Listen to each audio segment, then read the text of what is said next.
James and Justin here, your favorite spiritual analysts on all things culturally relevant, and it looks like there is another Frankenstein movie coming out. Now, there's a name beside this titled trailer. I can't even say it. How do you say his name again? Guillermo del Toro. Yeah, so maybe he's the producer or director of this movie, but he's done some other big movies in the past.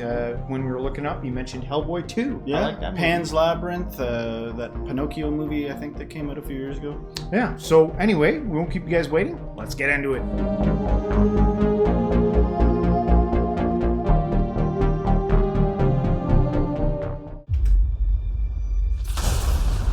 My maker told his tale. And I will tell you mine.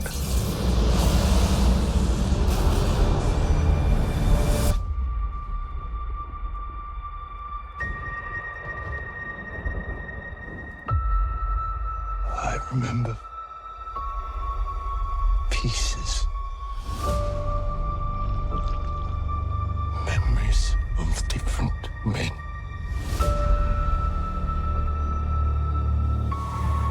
And I saw it. Your name.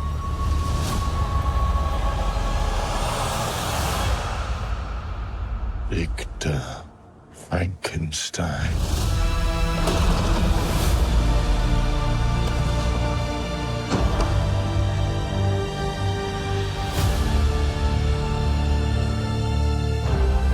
My creator.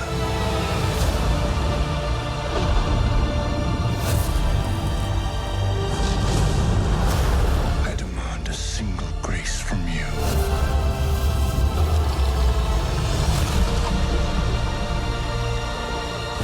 If you are not to award me love,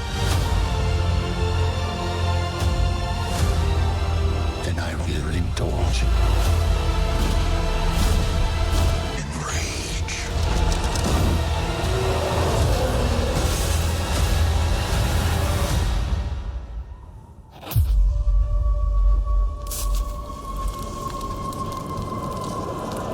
Now, run.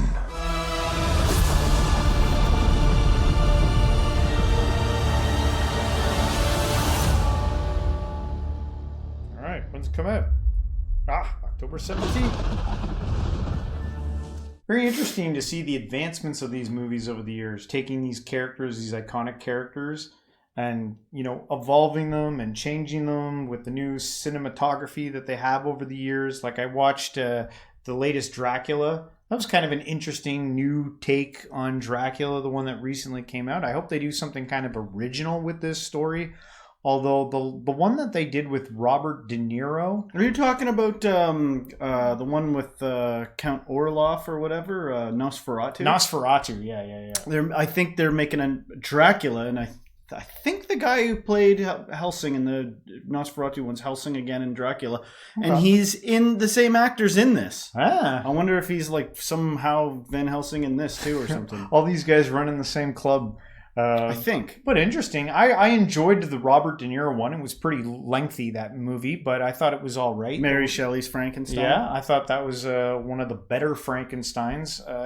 But, you know, to mention, I don't know how many of the Frankensteins I've even seen. I don't know. I'm sort of dark and grittied out, but at the same time, I'm also flashy and colorful and saturated out. So yeah. I don't know. So like, I might just be sick of Frankenstein.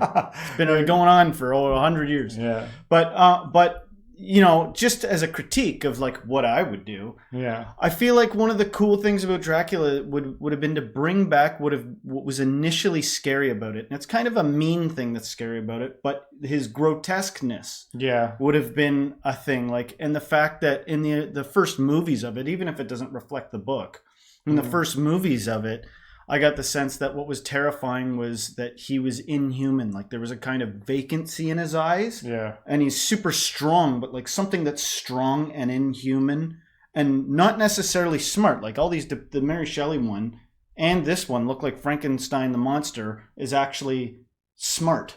Like I've been studying poetry. Like that's not scary. Intelligence to me isn't that scary. To me, it's like a ghoul You know what I mean? Yeah. Like something that's like, I don't even know if I should eat you or not. Yeah. Maybe I should eat you. You're like, ah! You know what I mean? Yeah. I don't want to be mean because there's all kinds of issues you could have, and it's tapping into a fear of the other, or the tapping into the fear of that kind of thing. Yeah. Well, but what are we going to pretend like there's not like a fear if it's strange and macabre enough?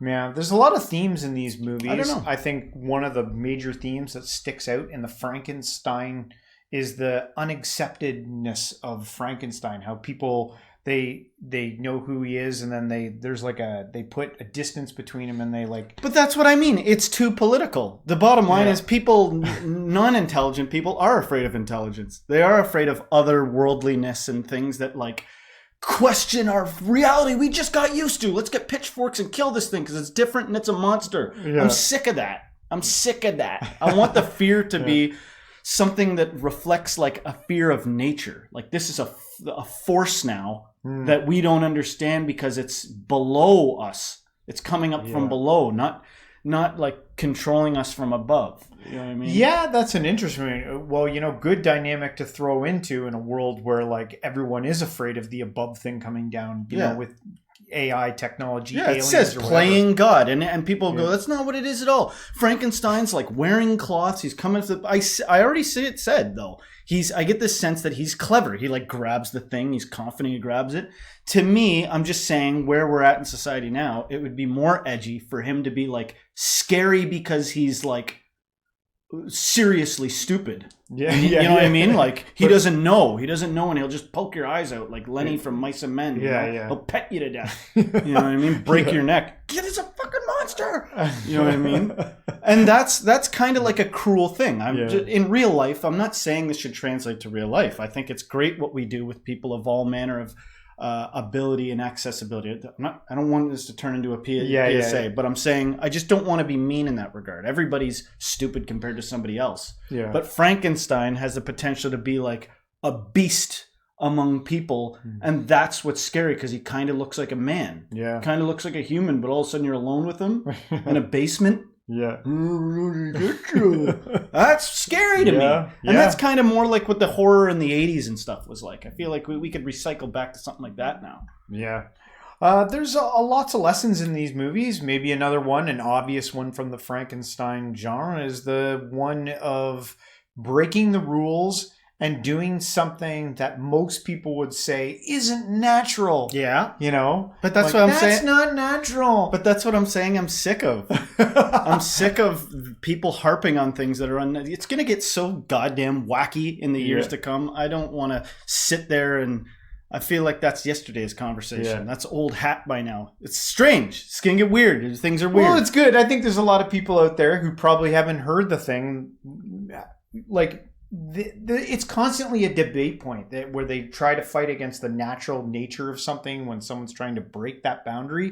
And I'm like, everything's natural. If it exists, it's natural. You're calling it the wrong thing. What you want to say is that it's not the average. It's not the thing that we're all comfortable with that everyone else is doing. That's what you want to say, but you bring naturalism into the argument to start debating on it when everything is natural. If it exists, it's natural.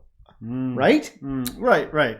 Like, I mean, don't get me wrong. It's probably going to be a great movie, and Guillermo del Toro he's a notable director or whatever, you know, like producer, director, whatever of this stuff. But I'm just saying, like, I'm a little disappointed with like gray tone movies, going for gritty, going for some kind of thing. And so it doesn't pop to me right away. It's like we're getting on now. For a lot of younger people, they might be running to the theater because this is new the first time they've seen it on the silver screen. But like we've been around so long, we've seen so many ideas recycled and recycled and recycled. Yeah. And to me, that's just where I'm at. You know what I mean? Any good horror movies stick out from recent memories that you were like, that was a good take. That was like an original idea. Oh, a good take? I don't know. Like, I can't, nothing off the top of my head, but like I kind of liked Hereditary, and a few years back, like a while back now, Midsommar, and I liked The Empty Man. Did you ever see that? I don't know if I saw that. I don't know if I saw the. Might have been boring for some people, but for some reason I was like, that's an interesting, because it seemed to throw in some dark-sided spirituality into it. And I was like, interesting. Yeah. But looking into the void. But anyway, that might be a good question to ask our audience out there. Put in the comments what your favorite horror movie is of all time. Maybe what you thought about this reaction, if you liked it, and if you're going to go see this movie. Hopefully you liked our reaction. If you did, don't forget to hit the like, subscribe, share this with a friend, and everyone until next time, stay spiritual.